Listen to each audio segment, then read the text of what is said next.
Hello everyone, welcome to this video. आज हम बात करेंगे बॉलिंजर बैंड्स के बारे में। आज हम समझेंगे कि बॉलिंजर बैंड्स होते क्या हैं और उसके इम्प्लीकेशंस क्या क्या हो सकते हैं। सो चलिए हम लोग स्क्रीन पे चलते हैं। बॉलिंजर बैंड को लगाना कैसे हम लोग यहाँ से स्टार्ट करेंगे आज। चलिए, जैसा कि आपको मेरी स्क्रीन दिख रही होगी, सो यहाँ पे मैंने निफ्टी का चार्ट लगाया हुआ है। टाइम फ्रेम आप अपनी मर्जी से चूज कर सकते हैं, जो भी टाइम फ्रेम आप चूज करना चाहते हैं। अब बॉलिंजर बैंड लगाने के लिए आपको यहाँ पे इंडिकेटर सेक्शन दिख रहा है। सो आपको इसमें जाना है और यहाँ पे आपको सर्च करना है बॉलिंजर बैंड्स। सो जब आप बॉलिंजर बैंड सर्च करेंगे तो यहाँ पे आप टेक्निकल्स में देखिए। सो यहाँ पे लिखा हुआ है बॉलिंजर बैंड्स। ध्यान रहे आपको यही वाला इंडिकेटर लगाना है, इसके अलावा इनमें से कोई भी इंडिकेटर नहीं लगाना। सो वहाँ पे वो डिफरेंट स्ट्रैटेजी पे वर्क करता है, बट जो एक्चुअल बॉलिंजर बैंड है यहाँ पे वो यही है। सो आपको इस इंडिकेटर को लगाना है, यहाँ पे एक बार क्लिक करना है और इसके बाद ये इंडिकेटर आपके सामने लग जाएगा। सो बॉलिंजर बैंड्स कुछ इस तरह से बनते हुए दिख रहे होंगे आपको अपने सामने। सो ये है बॉलिंजर बैंड्स, ठीक है। सो बॉलिंजर बैंड्स को समझते हैं। बॉलिंजर बैंड्स का मतलब क्या है। सो यहाँ पे आप देख सकते हैं इसके ऊपर तीन लाइन्स है। एक ऊपर वाली ये वाली लाइन है, एक बीच वाली लाइन है और एक नीचे वाली लाइन है। तो चलिए समझते हैं अब इनको कहते क्या है। सो जैसा कि आप देख सकते हैं बॉलिंजर बैंड आपके सामने है। सो यहाँ पे ये जो ऊपर वाली लाइन है इसको हम लोग बोलते हैं अपर बैंड। इसको क्या बोला जाता है? इसको बोला जाता है अपर बैंड। सो इसके बाद आते हैं हम लोग अब मिडल वाली लाइन के ऊपर। सो ये जो मिडल वाली लाइन है इसको हम लोग बोलते हैं मूविंग एवरेज। ये मूविंग एवरेज सिंपल है, ये ईएमए नहीं है, ये एसएमए है, that is simple moving average, या फिर आप इसको मूविंग एवरेज भी कह सकते हो। सो मूविंग एवरेज कितने पीरियड की? ये है मूविंग एवरेज 20 पीरियड की। बाय डिफॉल्ट ये 20 पीरियड की रहती है। आप इसकी मूविंग एवरेज को चेंज भी कर सकते हो, वो अभी मैं आपको बताऊंगा आप कैसे चेंज करेंगे। सो ये जो नीचे वाला बैंड है इसे कहा जाता है लोअर बैंड। सो बॉलिंजर बैंड अब आपको पता चल गया। बेसिकली इसमें तीन चीजें हैं, तीन कंपोनेंट्स है बॉलिंजर बैंड के। Upper band, moving average 20 and lower band. So इन तीन चीजों से मिलके बना है आपका बॉलिंजर बैंड। सो अभी हम बात करते हैं कि इसकी सेटिंग्स के बारे में। जैसा कि मैंने अभी आपको बोला था, आप इसकी सेटिंग्स को चेंज भी कर सकते हो। सो यहाँ पे आप ध्यान दीजिएगा, ये जो इसका अपर बैंड है ये इस मूविंग एवरेज से 2 स्टैंडर्ड डिविएशन ऊपर है। स्कूल में आप लोगों ने पढ़ा था स्टैंडर्ड डिविएशन। बेसिकली ये जो अपर बैंड है ये इस मूविंग एवरेज से 2 स्टैंडर्ड डिविएशन ऊपर है। और अगर मैं लोअर बैंड की बात करूं, सो ये लोअर बैंड इस मूविंग एवरेज से 2 स्टैंडर्ड डिविएशन नीचे है। स्टैंडर्ड डिविएशन वही है जो हम स्कूल में पढ़ते थे स्टैटिस्टिक्स के अंदर। चलिए, सो उसी कॉन्सेप्ट का यूज करके यहाँ पे इन बैंड्स को बनाया गया है। सो जिन्होंने बॉलिंजर बैंड बनाया था उनका नाम है जॉन बॉलिंजर। सो जॉन बॉलिंजर ने कहा था जो भी स्टॉक है अपनी 20 डेज के मूविंग एवरेज से 2 स्टैंडर्ड डिविएशन ऊपर या 2 स्टैंडर्ड डिविएशन के नीचे की रेंज में ही मूव करता है। सो ऐसा होता भी है जब बॉलिंजर बैंड के अंदर ही प्राइस मूव कर रहा होता है। चलिए, सो अभी हम आगे चलते हैं। अब यहाँ पे आई गेस आपको ये वाला पार्ट तो क्लियर हो ही गया होगा। सो बॉलिंजर बैंड एक ऐसा इंडिकेटर है जो आपको वोलेटिलिटी के बारे में बताता है, जो बेसिकली वोलेटिलिटी को शो करता है। सो वोलेटिलिटी ज़्यादा है या कम है, इसको बॉलिंजर बैंड से कैसे पता लगाएं? तो चलिए चार्ट्स में देखते हैं इस चीज़ को हम। देखिए, मैं यहाँ पे दो वर्ड्स का यूज़ करूँगा, एक है एक्सपेंशन, एक है कॉन्ट्रैक्शन।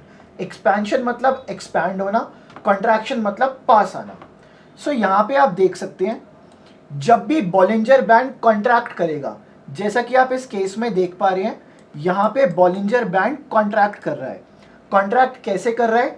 ऊपर वाला बॉलिंजर बैंड नीचे की तरफ आ रहा है और नीचे वाला बॉलिंजर बैंड ऊपर की तरफ जा रहा है। सो बेसिकली बॉलिंजर बैंड यहाँ पे कॉन्ट्रैक्ट कर रहा है। इसका मतलब क्या है? यहाँ पे बेसिकली वोलेटिलिटी यहाँ पे कम है। बेसिकली इस पॉइंट ऑफ टाइम पे वोलेटिलिटी लो है। सो अब हम बात करते हैं जब वोलेटिलिटी एक्सपैंड होगी। सो जैसा कि आप देख सकते हैं यहाँ पे अपर बॉलिंजर बैंड यहाँ पे ऊपर की तरफ मूव कर रहा है और लोअर बॉलिंजर बैंड यहाँ पे नीचे की तरफ मूव कर रहा है। इसका मतलब यहाँ पे वोलेटिलिटी एक्सपैंड हो रही है। सो बेसिकली प्राइस में फ्लक्चुएशंस हो सकता है आपको ज़्यादा देखने को मिले। जब वोलेटिलिटी कम होती है तो फ्लक्चुएशंस थोड़े कम होते हैं, बट जब वोलेटिलिटी बढ़ती है तो प्राइस मूवमेंट्स थोड़े ज़्यादा होने लगते हैं। सो जैसा कि आप देख सकते हैं इस केस में यहाँ पे वोलेटिलिटी एक्सपैंड हो रही है। सो चलिए, अभी तक यहाँ पे आपने बॉलिंजर बैंड के बारे में थोड़ा बहुत तो समझ लिया होगा।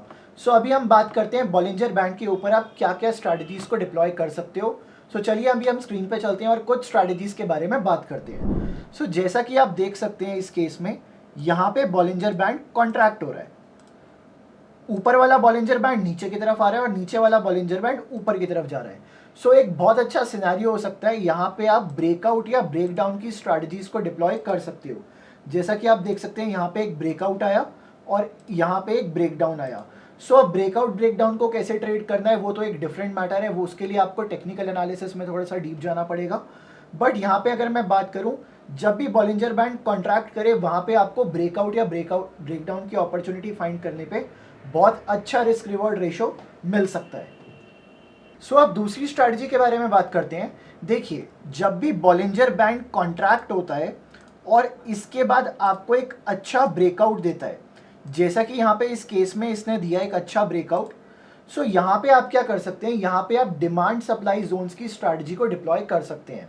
जब बॉलिंजर बैंड कॉन्ट्रैक्ट होने के बाद ब्रेकआउट या ब्रेकडाउन दे, सो ये वाला जो एरिया है ये डिमांड या फिर सप्लाई की तरह भी एक्ट कर सकता है। बट डिमांड या सप्लाई की तरह एक्ट कैसे करेगा, इसके लिए आपको डिमांड सप्लाई के रूल्स लगाने पड़ेंगे यहाँ पे। और डिमांड सप्लाई के आप यहाँ इंप्रेशंस को यूज़ कर सकते हो, जैसे कि आपका rally base rally, rally base drop, drop base drop, drop base rally. So इस तरह से आप यूज़ कर सकते हो बॉलिंजर बैंड का और एक अच्छा बेस फॉर्मेशन आपको कॉन्ट्रैक्शन की वजह से मिल सकता है। सो चलिए अब हम बात करते हैं थर्ड स्ट्रैटेजी के बारे में। थर्ड स्ट्रैटेजी क्या है हमारी? थर्ड स्ट्रैटेजी हम यहाँ पे डिप्लॉय करेंगे मूविंग एवरेज के ऊपर। सो जैसा कि आप देख सकते हैं यहाँ पे बीच में मूविंग एवरेज है। सो यहाँ पे बीच में मूविंग एवरेज है जो कि है मूविंग एवरेज 20 की। अगर आप इसको चेंज करना चाहते हैं तो यहाँ पे आप बॉलिंजर बैंड के ऊपर जाइए और यहाँ पे सेटिंग्स के ऊपर क्लिक कीजिए।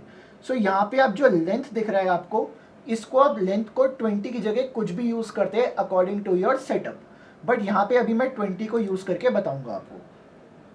सो देखिए, यहाँ पे आप क्या कर सकते हैं, मूविंग एवरेज क्रॉस सेटअप का आप यूज़ कर सकते हैं। जब भी प्राइस मूविंग एवरेज के ऊपर निकले, सो वहाँ पे आप लॉन्ग की अपॉर्चुनिटीज़ फाइंड कर सकते हैं। जब भी प्राइस मूविंग एवरेज से नीचे आए, यहाँ पे आप शॉर्ट करने की अपॉर्चुनिटीज़ फाइंड कर सकते हैं। बट क्या डायरेक्टली बाय और शॉर्ट करना है आपको? नहीं, यहाँ पे आपको अपने लिए एक प्रॉपर सेटअप बनाना पड़ेगा। उसके बाद आप यहाँ पे बाइंग या सेलिंग की अपॉर्चुनिटीज़ देख सकते हो। अगर आप इसी के ऊपर इन डेप्थ बाइंग या सेलिंग अपॉर्चुनिटीज़ के ऊपर एक सेटअप चाहते हो, सो आप आज ही के आज स्टॉक डैडी के जीएमपी मिनी कोर्स में एनरोल भी कर सकते हो। वहाँ पे मैं बॉलिंजर बैंड की स्ट्रैटेजी के बारे में बताता हूँ। सो चलिए अभी हम बात करते हैं अपनी नेक्स्ट स्ट्रैटेजी के बारे में, जो कि है हमारी रिवर्सल स्ट्रैटेजी। सो रिवर्सल स्ट्रैटेजी को आप कैसे यूज़ कर सकते हो?